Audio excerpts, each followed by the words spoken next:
Good morning, friends. Today we are going to start the chapter The Fish Tale Part 4, and this is the last part of this chapter. Then from next class we will start a new chapter, that is the shapes and angles. Okay. So this is the fourth part of this chapter, The Fish Tale. So let us start.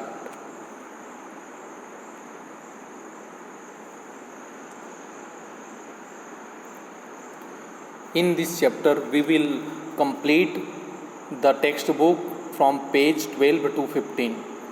इस chapter में हम page number 12 से 15 तक आपको अपना text book भी निकाल के रखना है, क्योंकि कुछ ऐसे डिटेल्स दिए हैं उस डिटेल को पहले पढ़ेंगे तब उसके नीचे के क्वेश्चंस को हम बना पाएंगे। तो इस वीडियो में हम पेज नंबर 12 से 15 तक के क्वेश्चंस को कवर करेंगे। तो फर्स्ट हम देखते हैं वुमेन्स मिनकर बैंक का यहाँ पर एक कॉन्सेप्ट है, लोन का एक कॉन्सेप्ट है और ईएमआई का एक कॉन्सेप्ट है। तो सबसे पहले हम इस चैप्टर को शुरू करने से पहले मैं आपको थोड़ा सा बता दूँ ताकि आपको समझना इजी हो जाए। बैंक आप लोग जानते हैं, State Bank of India, HDFC, ICICI, Axis Bank, Allahabad Bank, Dena Bank, Bank of Baroda, Bank of India, ऐसे बहुत सारे बैंक हैं। ये बैंक का काम क्या होता है? बैंक का काम ये होता है कि यदि आपके पास अमाउंट हैं, आपके पास पैसे हैं, तो आप उनको बैंक में जमा कर सकते हैं। ऐसा जब जमा करेंगे, डिपॉजिट करेंगे, तो आपको उसका एक इंटरेस्ट मिलता है, मतलब कुछ पैसे आपको ज़्यादा मिलेंगे, उनका ब्याज जिनको बोलते हैं, है ना। और कुछ लोग ऐसे होते हैं जिनको बैंक से पैसे लेने की ज़रूरत पड़ती है। जैसे आपके घर में कोई कार लेना चाहता है, तो कार सपोज़ कि आता है 10 लाख का, लेकिन आपके पास 5 लाख रुपीज़ ही है, तो आपको 5 लाख रुपीज़ बैंक से लोन लेकर आप कार ले सकते हैं। या आपको नया घर लेना है, तो नया घर लेना है तो सबके पास इतना पैसा नहीं होता कि तुरंत पैसा निकाले और पूरा पैसा पे कर दिए और उस घर को परचेस कर लिए, ऐसा मोस्टली नहीं हो पाता। तो क्या करते हैं हम, ऐसी स्थिति में जितना पैसा और चाहिए वो हम बैंक से ले लेते हैं, है ना। उसको लोन बोलते हैं, जो हम बैंक से लेते हैं उसको लोन बोलते हैं। लोन का सीधा सा मतलब होता है उधारी। जैसे हम अपने घर में अपने रिलेटिव से या अपने पड़ोसियों से कभी ज़रूरत पड़ने से उधारी लेते हैं, है ना, उधार मांग लेते हैं कि मुझे कुछ दिनों के लिए 1000 दे दो, 2000 दे दो, 1 लाख दे दो, 2 लाख दे दो, ये ऐसे उधार लेते हैं। तो ऐसे ही उधार देने का भी काम करता है बैंक। लेकिन जब बैंक को आप पैसा वापस करेंगे तो जितना पैसा आपने लिया था उसके अलावा कुछ और राशि या कुछ ऐसे अमाउंट आपको और देने पड़ेंगे, वो उनका इंटरेस्ट कहलाता है ना, वो उनका ब्याज कहलाता है। और इसी ब्याज से बैंक के जो कर्मचारी होते हैं या जो ऑफिसर्स होते हैं उनका सैलरी और बाकी जो वहाँ के जो इंफ्रास्ट्रक्चर होते हैं, जैसे कि किराए में लेके रखे हैं उस जगह को, या फिर वहाँ पर जो कंप्यूटर्स हैं या बाकी जो जितने भी चीज़ इंफ्रास्ट्रक्चर हैं, उनका खर्च इसी आपके बैंक के इंटरेस्ट से निकलता है। तो इस तरीके से बैंक काम करता है। तो आप यहाँ पर बैंक के बारे में जान गए। बैंक का काम है पैसा लेना और पैसा ब्याज में देना। ब्याज का मतलब लोन में देना, ये बैंक का काम है। लोन का मतलब मैंने बता दिया, लोन मतलब उधारी लेना, उस पैसे को आप धीरे धीरे चुकाना चाहते हैं। तीसरा एक और कॉन्सेप्ट आएगा ईएमआई। ये नाम आपने ज़रूर सुना होगा, ईएमआई, है ना। इसका फुल नेम होता है equated monthly instalment. Equated monthly instalment, इसको बोला जाता है ईएमआई। यदि आपके घर में आपके मम्मी या पापा या किसी ने भी कोई लोन लिया है तो हर महीने उसको एक अमाउंट जो है, एक निश्चित अमाउंट, है ना, certain amount have to be deposited into bank. तो कुछ निश्चित अमाउंट जो है बैंक में हर महीना देना पड़ता है, उसी को ईएमआई बोलते हैं। फॉर एग्जांपल, यदि आपके पापा ने या आपकी मम्मी ने, आपकी फैमिली में किसी ने यदि एक नया घर लिया है, लोन लेकर नया घर लिया है, तो नया घर लिया है तो आपने जितना लोन लिया है, फॉर एग्जांपल आपने रुपीज़ 5 लाख का लोन लिया है, तो 5 लाख रुपीज़ प्लस उसका जो इंटरेस्ट होता है, सपोज़ कि उसका इंटरेस्ट हो जाता है 1 लाख ऑफ रुपीज़, है ना, तो ये 6 लाख ऑफ रुपीज़, तो उसको आप धीरे धीरे महीने में 10,000, 12,000, 15,000 ऐसे आप एक अपनी सुविधा के अनुसार से इंस्टॉलमेंट बना लेते हैं और उतना पैसा आप हर महीने आपको देना होता है। तो इस तरीके से आप उस कर्ज को या उस उधार को धीरे धीरे करके आप चुकाते हैं। तो इसी को बोलते हैं ईएमआई। यदि आपके घर में किसी ने लोन लिया है जैसे कि कार लोन या होम लोन या पर्सनल लोन, तो इसके बारे में अपने मम्मी पापा को ज़रूर पूछें। ऐसा जब आप पूछेंगे तो आपको लोन के बारे में और EMI के बारे में का कॉन्सेप्ट जो है ज़रूर क्लियर हो जाएगा। और मैं पेरेंट्स से रिक्वेस्ट भी करता हूँ कि यदि आपने किसी भी प्रकार का लोन लिया है तो उसके बारे में बच्चों को ज़रूर बताएं, ताकि बच्चों की अंडरस्टैंडिंग डेवलप हो और उसके बारे में जानें। ओके, तो इस चैप्टर में हम देखते हैं मिनकर बैंक। क्योंकि ये पूरा जो स्टोरी है द फिश टेल, फिश के बारे में है और फिशर वुमेन या फिशर मैन के बारे में है। तो उन लोगों का भी एक बैंक होता है, जैसे हम बोलते हैं ना स्व सहायता समूह। आप में से किसी की मम्मी जो है इसमें जुड़ी भी होंगी, स्व सहायता समूह। स्व सहायता समूह में क्या होता है कि इनमें कुछ महिलाएं जो हैं अपना एक ग्रुप बना लेती हैं, और ग्रुप बनाने के बाद अपने ग्रुप को रजिस्टर्ड करा लेती हैं, और रजिस्टर्ड कराने के बाद महीने में कुछ अमाउंट जो है, निश्चित अमाउंट जो है जमा करते जाती हैं किसी एक के पास। और जब उसी ग्रुप में से किसी को पैसे की अचानक ज़रूरत पड़ती है तो उस ग्रुप से वो पैसा ले सकती हैं और एक मिनिमम इंटरेस्ट पर उस पैसे को वापस कर सकती हैं। तो इस तरीके से चलता है स्व सहायता समूह। तो कुछ ऐसे ही मिनकर बैंक भी होता है। जो फिशर वुमेन होते हैं या फिशर मैन होते हैं वो लोग भी आपस में मिलकर एक बैंक जैसा बना लेते हैं और कुछ कुछ अमाउंट जो है हर महीने देते रहते हैं। और जब किसी को अचानक पैसे की ज़रूरत पड़ती है तो उसी ग्रुप से वो जो है काफ़ी ईज़िली उस ग्रुप से पैसा लेती हैं और अपना काम चलाती हैं। देखिए, बैंक से लोन लेना बहुत आसान काम नहीं है कि आप बैंक में गए और बोल दिए कि मुझे 10 लाख का रुपये चाहिए और बोल दिए और आपको 1 घंटे में या 2 घंटे में या 1 दिन में मिल गया। ऐसा नहीं होता, उसकी कुछ अपनी फॉर्मेलिटीज़ हैं, उनका अपना एक प्रोसेस है। लेकिन इस तरीके के जो बैंक होते हैं जैसे कि वुमेन मिनकर बैंक, इसमें फॉर्मेलिटी काफ़ी कम होती है क्योंकि वे उन्हीं लोगों के द्वारा बना हुआ बैंक है, इसलिए फॉर्मेलिटी काफ़ी मिनिमम होता है। इसलिए आप एनी टाइम आप जितना अमाउंट चाहें आप वहाँ से ले सकती हैं और मिनिमम इंटरेस्ट पर आप उनको पे कर सकते हैं। तो ऐसे ही जितने फिशर मैन या फिशर वुमेन होते हैं उनको भी बीच बीच में पैसे की ज़रूरत पड़ती है। तो पैसे की ज़रूरत पड़ती है तो वो अपने मिनकर बैंक से ये लोन लेती हैं, और लोन लेने के बाद उस लोन के अमाउंट को धीरे धीरे करके वो EMI के थ्रू वो चुका देती हैं। तो इस चैप्टर में हम बस यही सब पढ़ने वाले हैं। Okay, so let us start. The meeting of the Minkar bank has just begun. Okay, उन लोगों की मीटिंग हो रही है मिनकर बैंक की। Fazila is the president. Fazila जो फिशर वुमेन है वो उस मीटिंग की प्रेसिडेंट हैं। 20 fisher women have made their own bank. देखिए, मैंने बताया ना फिशर वुमेन मिल के अपना बैंक बनाई हैं। तो इस ग्रुप में जो टोटल मेंबर्स हैं वो 20 हैं, याद रखिएगा। इस ग्रुप में जो टोटल मेंबर्स हैं वो 20 हैं। Each saves ₹25 every month. देखिए, मैंने बोला ना कि हर महीने कुछ राशि देते भी हैं। तो इस तरीके से वो लोग ₹25 हर महीना जमा करते जाते हैं and puts it in the bank. और उसके बाद जब जमा हो जाता है तो उसको बैंक में ले जाके जमा कर देते हैं। अब देखिए, इस मीटिंग के बारे में कुछ जानकारी पहले से दिया है। इस मीटिंग के बारे में पहले आपको समझना होगा, तभी उसके नीचे जो स्टार मार्क के जो क्वेश्चंस हैं उसको आप सॉल्व कर पाएंगे।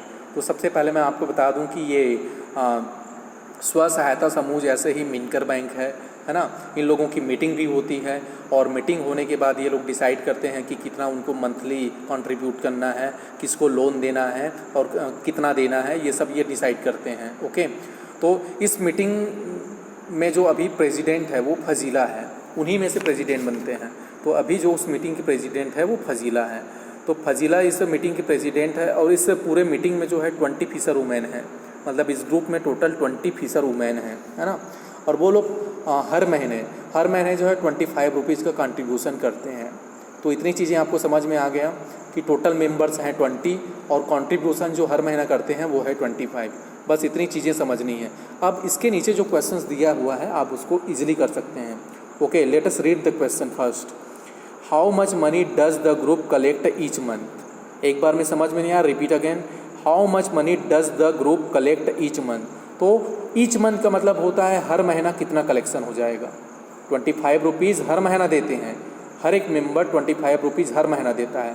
ओके, तो एक महीना में कितना कलेक्शन हो जाएगा। तो काफ़ी सिंपल है।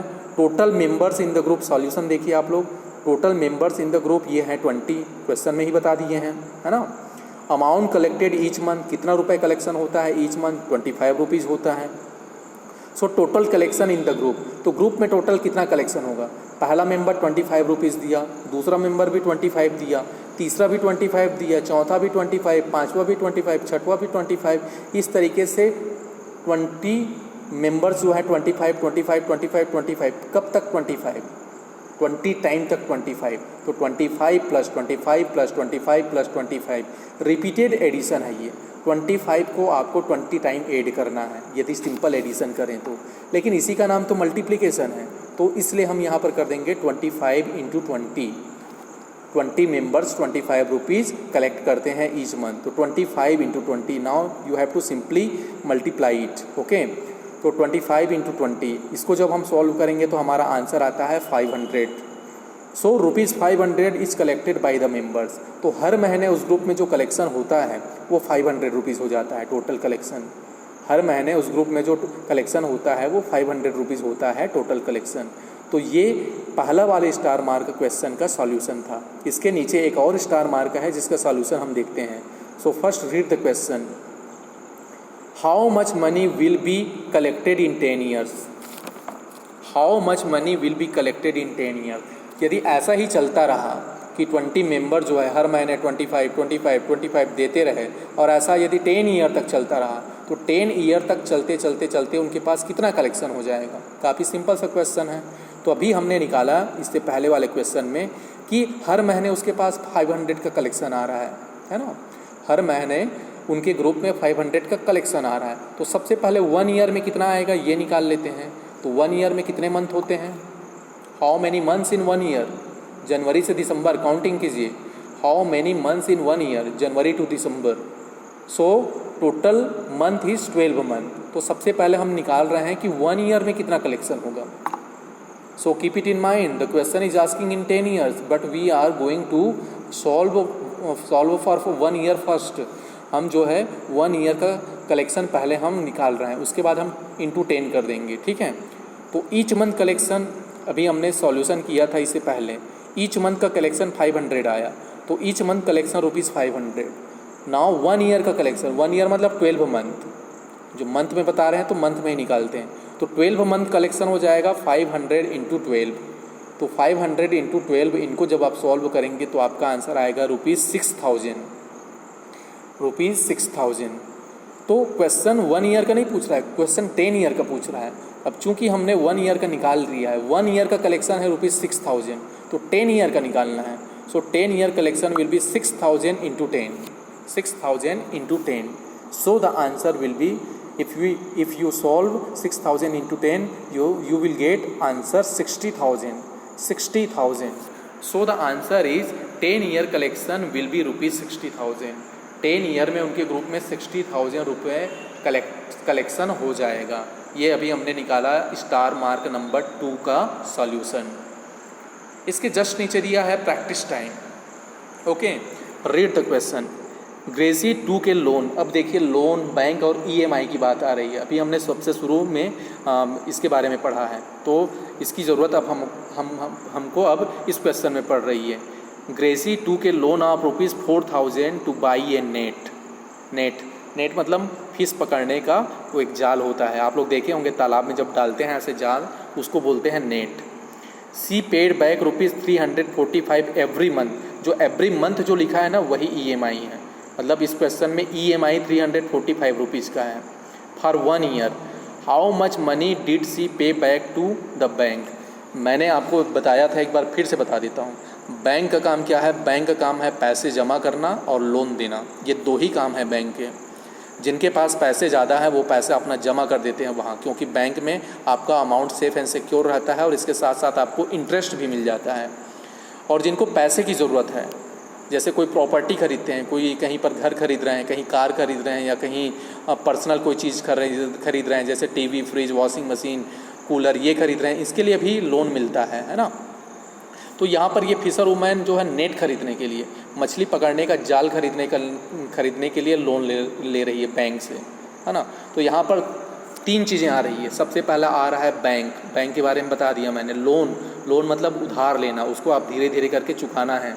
और तीसरा चीज़ है EMI का मतलब मैंने बता दिया था, इक्वेटेड मंथली इंस्टॉलमेंट, ये EMI का फुल नेम है। है ना, उसको आप मंथली धीरे धीरे करके उसको चुकाओगे।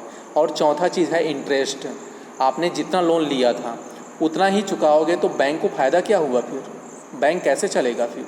तो आपने 4000 लिया है लोन, तो इसका मतलब है कि आप जब EMI पटाएंगे और जब आपका EMI कंप्लीट हो जाएगा और कैलकुलेट करेंगे तो आप देखेंगे कि आपने 4000 रुपये से ज़्यादा पटाया है।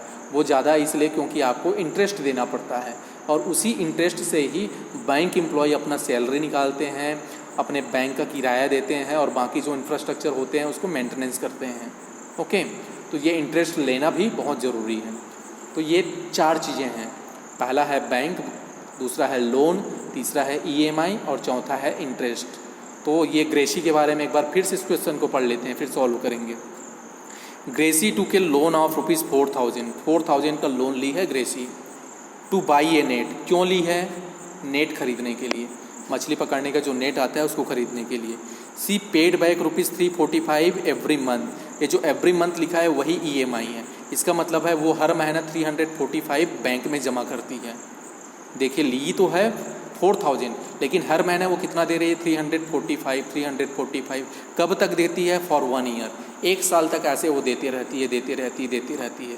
So now the question is asking how much money did she pay back to the bank. तो क्वेश्चन अब ये पूछ रहा है कि उन्होंने टोटल कितना रुपए वापस किया बैंक को। तो ये कैलकुलेट करेंगे तभी पता चलेगा। तो चलिए देखते हैं। लोन टेकन ₹4000, ये क्वेश्चन में पता चल रहा है। 1 मंथ में EMI का मतलब ही होता है इक्वेटेड मंथली इंस्टॉलमेंट। तो 345 है, तो 345 वो 1 महीने में देती है, दूसरे महीने फिर 345 देना है, तीसरे महीने फिर 345, ऐसे वो कब तक देना है? 1 ईयर तक। तो 1 ईयर में हाउ मेनी मंथ्स, कितने मंथ तक होता है? 12 मंथ होता है। इसका मतलब है 345 प्लस 345 प्लस 345 प्लस 345, ऐसा आपको 12 टाइम ऐड करना पड़ेगा। But you are a student of class 5, so we have to multiply it directly. Repeated addition is called multiplication. I am repeating once again. 345 plus 345 will be repeated 12 times. Okay, so we are going to multiply 345 into 12. Now you have to simply solve it. जब आप इसको solve करेंगे तो आपका answer आएगा 4140। इतना पैसा आपने या ग्रेसी ने जो है बैंक को वापस किया। अब यहाँ पर 2 चीज़ें देखिए, लोन कितने का ली थी? 4000 का, लेकिन वापस कितना की? 4140। ये 4000 से कम है या ज़्यादा है? तो 4000 से ज़्यादा है। तो ज़्यादा क्यों है? क्योंकि इंटरेस्ट भी इस पे ऐड है। अब कितना रुपये इसने ज़्यादा आपने किया? तो ये काफ़ी सिंपल सा है। 4140 माइनस 4000 करेंगे तो आपको पता चल जाएगा कि ग्रेसी को 140 रुपीज़ ज़्यादा देना पड़ा। ग्रेसी ने 4000 लिया था, लेकिन ग्रेसी को 4140 रुपीज़ देना पड़ा। तो इसका मतलब है उन्होंने 140 रुपीज़ ज़्यादा दिया। ये ज़्यादा क्यों दिया? क्योंकि जब हम ऐसा लोन लेते हैं तो उसका इंटरेस्ट पे करना होता है, और 140 रुपीज़ इंटरेस्ट का है, इसलिए ग्रेसी को 4140 रुपीज़ बैंक को रिटर्न करना पड़ा। आई होप कि आपको ये क्वेश्चन समझ में आया होगा। यदि आपने इस क्वेश्चन को समझा है तो बाकी को और समझना आपका बहुत ईजी हो जाएगा। Now let us see B, Jhansi and her sister. Jhansi भी यहाँ पर फिशर वुमैन है। इस पूरे चैप्टर में जितने भी नाम आएंगे सबके सब फिशर वुमैन या फिशर मैन ही हैं। Jhansi and her sister took के loan of ₹21,000 to buy a log boat. देखिए यहाँ पर जब भी लोन लेते हैं कोई पर्पज़ से लेते हैं। पिछले वाले क्वेश्चन में नेट लेने के लिए, नेट परचेस करने के लिए लोन लिया गया था, और इस वाले क्वेश्चन में लॉग बोट लेने के लिए, लॉग बोट के बारे में हमने पढ़ा है। Log boat, long tail boat, motor boat, machine boat, ऐसा हमने पढ़ा है। तो लॉग बोट परचेस करने के लिए 21,000 का लोन लिए हैं। कौन? यहाँ पर 2 लोग हैं, Jhansi and her sister. Okay, मिल के लिए Jhansi and her sister. They paid back a total of ₹23,520 in 1 year. तो उन्होंने 1 ईयर में 23,520 रुपीज़ वापस किया। ओके, अब देखिए 21,000 तो लिए हैं, लेकिन 23,520 रुपीज़ पे करना पड़ रहा है। अब आपको बताना है कि उनको ज़्यादा पे क्यों करना पड़ रहा है। इससे पहले के क्वेश्चन में मैंने बताया था, जब झांसी एंड उनकी सिस्टर जो है 21,000 का लोन ली है, तो उन्होंने 23,520 रुपीज़ क्यों पे किया बैंक को, इसका रीज़न आपको बताना है। Okay, how much did they पे एवरी मंथ, तो आपको यहाँ पर बताना है कि उनका EMI क्या था, हर महीने वो कितना कितना अमाउंट देती थी, ये आपको बताना है। ओके, तो लोन अमाउंट आपका 21,000 है। Total payment in 1 year, 1 year मतलब 12 मंथ, 12 मंथ में उन्होंने टोटल कितना पेमेंट किया, 23,520। ओके, तो 23,520 को आप 12 से डिवाइड कर देंगे तो 1 मंथ में कितना उन्होंने दिया वो निकल जाएगा। और जो 1 मंथ का जो अमाउंट है उसी को EMI बोलते हैं, जो 1 मंथ का अमाउंट है उसी को EMI बोलते हैं। तो 23,520 को आपको 12 से डिवाइड करना है। कैसे डिवाइड करना है, नेक्स्ट पेज पे मैंने किया है, आपको अपने से करना है। तो इस तरीके से आप जब डिवाइड करेंगे तो आपका आंसर आएगा 1960। इसका मतलब है झांसी और उसकी सिस्टर जो है 1960 रुपीज़ एवरी मंथ बैंक को पे करती थी, मतलब यही 1960 रुपीज़ जो है EMI था। तो इस तरीके से ये क्वेश्चन नंबर B हुआ। नाउ लेट अस सी सम मोर। अब आगे चलते हैं एंड कंप्लीट द टेबल। ये टेबल आपकी बुक पे दिया हुआ है। ओके, ये टेबल आपके बुक पे दिया हुआ है। इस पर 4 कॉलम्स हैं। पहला कॉलम आइटम का है, दूसरा कॉलम प्राइस ऑफ ईच का है, तीसरा कॉलम नंबर ऑफ आइटम्स का है और चौथा कॉलम कॉस्ट का है। और कॉस्ट का ही कैलकुलेशन आपको करना है, जिसको मैंने कर दिया है। ओके, तो आइटम कौन कौन से है ये देखते हैं, है ना। Borewell for fresh water, bamboo rack for fish drawing, cement tank, tray and knife and bucket. यहाँ पर देखिए फ़िश का जो बिज़नेस होता है वो कैसे होता है। फ़िश 2 टाइप से सेल किए जाते हैं। एक फ्रेश फ़िश होता है, दूसरा जो होता है ड्राई फ़िश होता है। फ्रेश का मतलब होता है कि आपने पकड़ा और उसको मार्केट में ले गए और वैसे बेच दिए, और उसके बाद जो परचेस करने वाला है उसको साफ़ करते हैं। साफ़ करने के बाद जो है उसको सब्जी बनाते हैं और उसको खा जाते हैं। ये फ्रेश फ़िश हुआ। लेकिन पूरा फ्रेश फ़िश जो है, इतने ज़्यादा फ़िश पकड़े जाते हैं सी से कि उसको सबको जो है ना फ्रेश बेच पाना मुश्किल होता है। ओके, या फिर फ्रेश तभी बेच सकते हैं जब हम नियर बाई हम मार्केट पे जाएं, लेकिन हमको दूर दराज पे जाना है। फॉर एग्जांपल आपको वेस्ट बंगाल या उड़ीसा या फिर आंध्र प्रदेश के ये जो वो हैं कोस्टल एरिया हैं, वहाँ पर फ़िश मार्केट है, वहाँ पर फ़िश पकड़े जा रहे हैं और उसको छत्तीसगढ़ लाना है। तो वहाँ से पकड़कर छत्तीसगढ़ लाना, या फिर वहाँ उनको महाराष्ट्र ले जाना है, या उनको तमिलनाडु ले जाना है, या उनको दिल्ली ले जाना है, या कलकत्ता ले जाना है, तो उनको ऐसे ले जाना थोड़ा सा मुश्किल होता है। ओके, तो क्या करते हैं कि कुछ फ़िश को जो है ड्राई कर देते हैं, सनलाइट में उसको ड्राई कर देते हैं। ओके, आप यदि कोस्टल एरिया घूमे होंगे तो आपने ये देखा होगा कि कैसे मछलियों को सुखाए रहते हैं, या आप उस एरिया में रहे होंगे, वेस्ट बंगाल, उड़ीसा, आंध्र प्रदेश, तमिलनाडु, केरला, कर्नाटक के कोस्टल एरिया, महाराष्ट्र के कोस्टल एरिया में कभी गए होंगे घूमने के लिए, तो वहाँ पर आपको फ़िश मार्केट नज़र आया होगा। वहाँ पर फ़िश मार्केट में क्या करते हैं, जो कोस्टल एरिया में जितने फ़िश पकड़ते हैं उनमें से कुछ फ़िश को, जो फ्रेश फ़िश हैं उसको जो है फ्रेश नियर बाय मार्केट में सेल कर देते हैं। ओके, और कुछ जो होते हैं उसको ड्राई कर देते हैं। तो ड्राई कर देते हैं, तो ड्राई करने के लिए क्या करते हैं कि लंबे लंबे जो पोल्स होते हैं उस पर रस्सी। ड्राई करने का मतलब क्या है, जैसे आप अपने कपड़ों को ड्राई करते हैं ना, कपड़े को जैसे सुखाते हैं घर में, जैसे तार या रस्सी आप वो कर देते हैं, बांध देते हैं, और उसके बाद उनमें कपड़ों को जैसे सुखाते हैं, जस्ट लाइक वैसे ही मछलियों को भी, फ़िश को भी ऐसे ही सुखाया जाता है। और जब वो सूख जाते हैं तो उनको आप कहीं भी भेज सकते हैं, ईजिली भेज सकते हैं, और कई दिनों तक वो जो है वैसी का वैसी रहता है ना, वो ख़राब नहीं होता। तो इसको ड्राई करते हैं। तो ड्राई करने के लिए आपको सॉल्ट भी चाहिए, सिर्फ ऐसे सुखा देने से ही नहीं होता, उसमें सॉल्ट भी मिक्स करते हैं।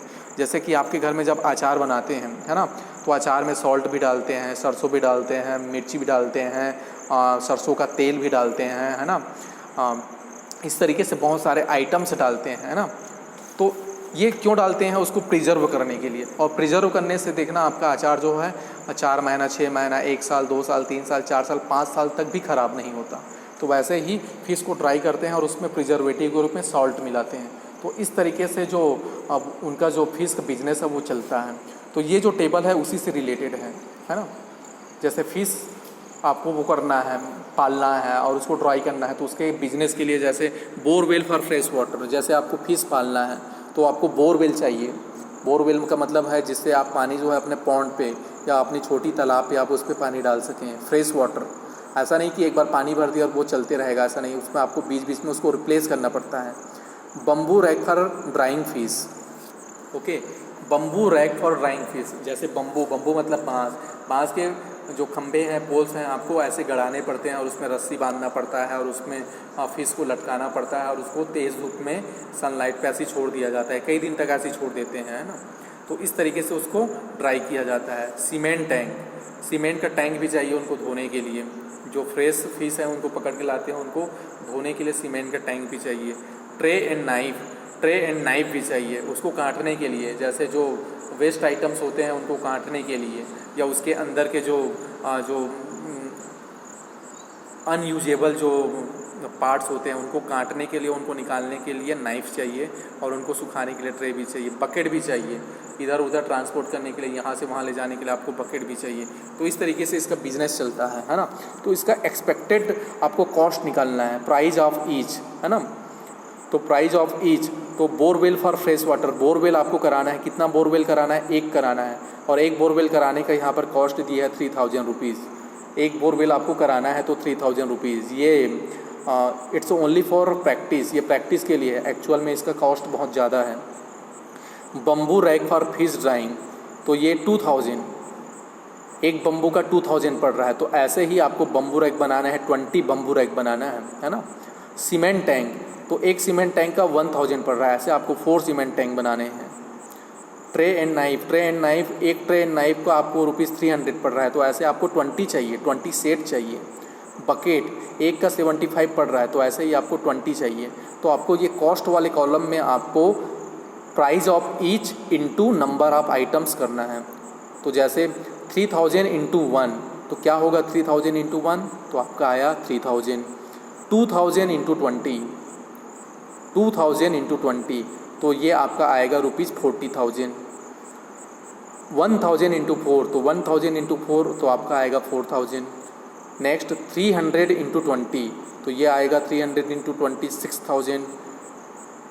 सबसे लास्ट 75 इंटू 20, तो ये आपका आएगा 1500। तो ये आपके टोटल कॉस्ट है। तो आपका टोटल कितना हुआ, है ना। तो 3000 प्लस 40,000 प्लस 4000 प्लस 6000 प्लस 1500, ये टोटल कितना हुआ, इसको आपको टोटल करना है। तो आपका आंसर आएगा 54,500। तो ये जो आपका एक्सपेक्टेड बिजनेस का जो आपका बजट है वो है 54,500, 54,500। ओके, अब नाउ नेक्स्ट थिंग, जैसे हम फ्रेश फिश पकड़ते हैं और उसको ड्राई कर देते हैं तो उसका वेट उतना ही नहीं रहता, उससे कम हो जाता है। इसको हम कैसे समझ सकते हैं, जैसे आपके घर में जो मम्मी या दीदी लोग जो आपका कपड़ा साफ़ करते हैं, तो पानी में जब उसको भिगोते हैं तो उसका वेट बढ़ जाता है, तो वो वेट बढ़ जाता है, और उसके बाद जब साफ़ करने के बाद उसको ड्राई कर देते हैं, ड्राई करने के बाद जैसे तार में या फिर रस्सी से टांग देते हैं और वो जो पूरा सूख जाता है तो उसका वेट कम हो जाता है। तो कोई भी चीज़ जो ड्राई है और वेट है, जो वेट चीज़ को ड्राई करोगे तो उसका वेट जो है कम हो जाता है। ओके, जो गीली चीज़ें हैं उसको आप ड्राई करेंगे तो उसका वेट कम हो जाता है। तो वैसे ही फ्रेश फिश को जब आप ड्राई करेंगे तो उसका वेट कम हो जाता है। तो आगे के जो क्वेश्चन है उसी से रिलेटेड है कि कितना कम होता है, तो उसी के बारे में देख लेते हैं। When fresh fish is dried it becomes 1/3 of its weight. Okay, ये 2 लाइन को ही पढ़ना। When fresh fish is dried it becomes 1/3 of its weight. इसको कैसे समझ सकते हैं, इसको ऐसे समझ सकते हैं कि आपने एक फ़िश पकड़ा और उसका वेट अभी आपने जब पकड़ा तो उसका फ़िश उसका वेट है 300 ग्राम्स, एग्जाम्पल के लिए ले रहा हूँ 300 ग्राम्स। तो वो फ्रेश फिश है इसलिए 300 ग्राम्स है। अब यदि आप उसको सनलाइट पे सुखा दिए, ड्राई कर दिए, वो पूरा सूख गया, तो उसका वेट जो है 300 ग्राम्स नहीं हो जाएगा बल्कि 100 ग्राम हो जाएगा। तो इस क्वेश्चन का मतलब वही है, 1/3 हो जाएगा। ओके, तो 300 ग्राम का आपका फिश जो है 100 ग्राम हो गया। या ये कहें कि आपका फिश जो है 3 kg का था, 3 kg का बड़ा फिश था आपका। तो 3 kg का बड़ा फिश जो है वो आपका फ्रेश फिश है। यदि आप उसको ड्राई कर दीजिए सनलाइट में, डायरेक्ट सनलाइट में आपने उसको ड्राई कर दिया और वो कम्प्लीटली ड्राई हो गया, तो ड्राई होने के बाद वो 3 kg नहीं रहेगा, तो वो कितना हो जाएगा, 3 kg का 1/3 हो जाएगा। तो 1/3 का मतलब होता है 3 kg इंटू 1/3, इसका मतलब है वो 1 kg का हो जाएगा। ओके, तो जो कमिंग जो क्वेश्चंस है उसमें इसी से रिलेटेड आपको क्वेश्चंस बनाने हैं। तो आपको याद रखना है कि फ्रेश फिश यदि ड्राई कर दें तो वो 1/3 हो जा रहा है इस क्वेश्चन के अकॉर्डिंग। ओके, तो क्वेश्चन देखते हैं। In 1 month they plan to dry 6000 kg of fresh fish. एक महीने वो 6000 kg ड्राई करने का वो प्लानिंग कर रहे हैं। इसका मतलब है 6000 kg फ्रेश फिश को ड्राई कर सकते हैं, ऐसा उनका टारगेट है। How much dried fish will they get in a month. तो 6000 फ्रेश फिश वो लोग पकड़ लेते हैं, अब उनको ड्राई करना है तो 6000 का 1/3 कितना हो जाएगा। जब ड्राई करेंगे तो उनके पास 6000 kg का फिश नहीं होगा, उससे कम का होगा, तो कितना होगा ये निकालना है। तो 1/3 ऑफ 6000, तो 1/3 ऑफ 6000 कैसे निकालते हैं, क्लास 4 में मैंने बताया था। ऑफ का मतलब यहाँ पर इनटू होता है, तो 1/3 इंटू 6000। 6000 का कोई डिनोमिनेटर नहीं है तो उसका डिनोमिनेटर हमने 1 लिख लिया। अब न्यूमरेटर को न्यूमरेटर से और डिनोमिनेटर को डिनोमिनेटर से मल्टीप्लाई कीजिए, तो 1 इंटू 6000 तो आंसर आया 6000 एंड 3 इंटू 1 तो 3 1 जा 3। नाउ 6000 को आपको 3 से डिवाइड करना है, तो जब आप ऐसा डिवाइड करेंगे तो आपका कोशंट में जो आएगा वो आंसर है। तो कोशंट में क्या आया 2000 kg। अब देखिए इस क्वेश्चन में 1 मंथ में 6000 फ्रेश फिश उन्होंने टारगेट किया था, है ना, या पकड़ा था, और उसको जब उन्होंने ड्राई कर दिया तो उनके पास बचे 2000 kg ड्राई फिश। तो इस तरीके से हमको बनाना है। Now move on to number next, Floramma. Floramma is a fisher woman. Okay, let us first calculate for 6 kg of fresh fish.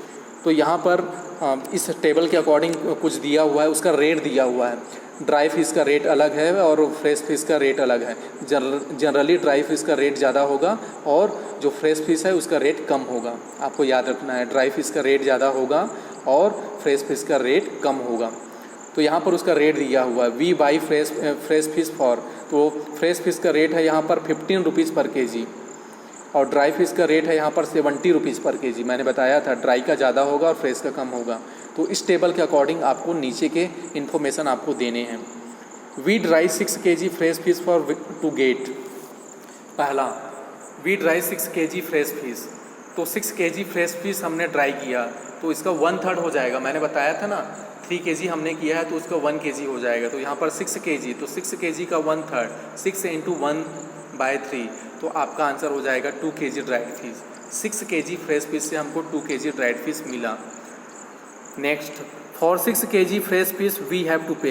यदि कोई 6 kg फ्रेश फिश लेता है तो उसको कितना पे करना पड़ेगा। तो 6 kg फ्रेश फिश का रेट है यहाँ पर ₹15, तो 6 इंटू 15 तो ये हो जाएगा ₹90। Similarly we will get 2 kg dried fish and get. यदि कोई 2 kg ड्राइड फिश लेता है तो ड्राइड फिश का रेट है यहाँ पर 70 रुपीज़ पर kg, तो 2 इंटू 70 तो आपका आंसर हो जाएगा 140। 2 kg यदि ड्राइड फिश कोई लेता है तो उसका रेट हो जाएगा या उसका कॉस्ट हो जाएगा 140। So if we dry 6 kg fresh fish we will earn. तो यदि हम 6 kg ड्राई फिश हम सेल करें तो हमको कितनी अर्निंग होगी। So if we dry 6 kg fresh fish we will earn कितना होगा ये हमको बताना है।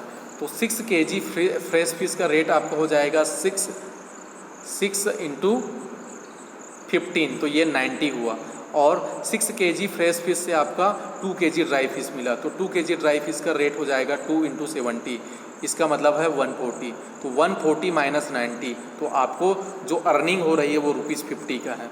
इसका सीधा सा मतलब है कि यदि आप फिश को ड्राई करके बेचें तो आपको 50 रुपीज़ का ज़्यादा फ़ायदा होता है। इस टेबल के अकॉर्डिंग यदि आपने उस फिश को ड्राई कर दिया और उसको सेलिंग किया तो आपको 50 रुपीज़ का ज़्यादा अर्न होता है। इसीलिए जो फिशरमैन या फिशर वुमैन होते हैं वो फ्रेश फिश तो बेचते ही हैं, साथ ही साथ उसको ड्राई भी करते हैं, क्योंकि ड्राई फिश को बेचने से उसको ज़्यादा अर्निंग होती है। Okay, but if we dry 6000 we can earn rupees. अब इस तरीके से अभी हमने 6 kg के बारे में पढ़ रहा था, यदि वो 6000 kg का वो ऐसे करते हैं मंथली तो उनको कितना अर्निंग होगा, एक्स्ट्रा अर्निंग। ये अर्निंग ही नहीं, एक्स्ट्रा अर्निंग है ये। तो 50 इंटू 1000, 6 kg पे उनको 50 का हुआ, तो ये 6000 kg है, मतलब 60 से 1000 गुना ज़्यादा है, 6 से 1000 गुना ज़्यादा है। तो इस तरीके से 50 इंटू 1000 तो ये हो जाएगा 50,000 का अर्निंग हो जाएगा। तो इस तरीके से इस टेबल को आपको कंप्लीट करना है। Now move on to next table and this is the last. Jhansi, once again Jhansi is a fisher woman. I found that ₹6,000 kg fish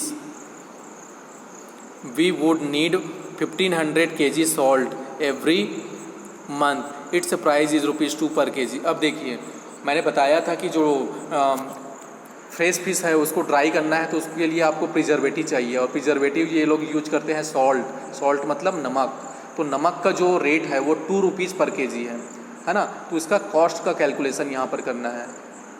6000 kg इनको फिश को ड्राई करना है तो उसके लिए उसको चाहिए प्रिजर्वेटिव, और 6000 को ये लोग जब करते हैं तो ये हो जाता है 1500 ड्राई फिश इनका हो जाता है ना। और 1 kg सॉल्ट का जो वो है रेट है वो ₹2 है। तो आपको देखना है सॉल्ट का रेट क्या हो जाएगा। तो 1500 kg, 1 kg का तो हुआ ₹2, तो 1500 kg का हो जाएगा 1500 × 2। तो 1500 × 2 करेंगे तो आपका आंसर आएगा ₹3000। सिमिलरली पैकिंग एंड बस चार्जेस। अब उसके बाद आपको उसको पैकिंग भी करना है, ऐसा नहीं कि ऐसे अब पॉलीथीन में भर दिया और ऐसे भेज दी। उसकी पैकिंग होती है प्रॉपरली। थर्मोकोल का एक सीट आता है, एक बॉक्स आता है, उसमें प्रॉपरली पैकिंग होता है, टेप लगाते हैं, सब कुछ करते हैं और बस में उसको प्रॉपरली रखा जाता है, उसके बाद सेलिंग होता है। तो ये जो पैकिंग एंड बस चार्जेस है ₹3000 है ना। तो इस तरीके से टोटल जो होगा, so the total monthly cost of drawing and selling the fish, तो इस तरीके से हो जाएगा। सॉल्ट का आपका टोटल कॉस्ट हुआ 3000 और बस और पैकिंग का चार्ज हुआ 3000। तो 3000 + 3000 6000 का आपका टोटल कॉस्ट लगता है इसको पैक करना, इसको प्रिजर्व करना और इसको बेचने के लिए। तो इस तरीके से हमको कैलकुलेट करना था और इस तरीके से हमको निकालना था। तो आज के वीडियो में बस इतना ही। इस तरीके से हमने chapter number 1 the fish tail को कंक्लूड कर लिया। नेक्स्ट क्लास से हम नेक्स्ट चैप्टर शुरू करेंगे। आई होप कि आप ये वीडियो देख रहे होंगे और PDF से आप अपना कॉपी मेंटेन कर रहे होंगे। इसके बाद मैं कोई दिन आपको इस चैप्टर का टेस्ट भी ऑनलाइन टेस्ट लूँगा और उस टेस्ट को आप जैसे ही अपीयर करेंगे और जैसे ही सबमिट करेंगे आपको तुरंत अपना स्कोर पता चल जाएगा, तुरंत स्कोर पता चल जाएगा कि आप कितने मार्क्स पा रहे हैं। इसलिए इन वीडियो को ज़रूर देखते रहिए और PDF के अकॉर्डिंग अपना नोटबुक जो है प्रिपेयर करते रहिए। Okay, thank you.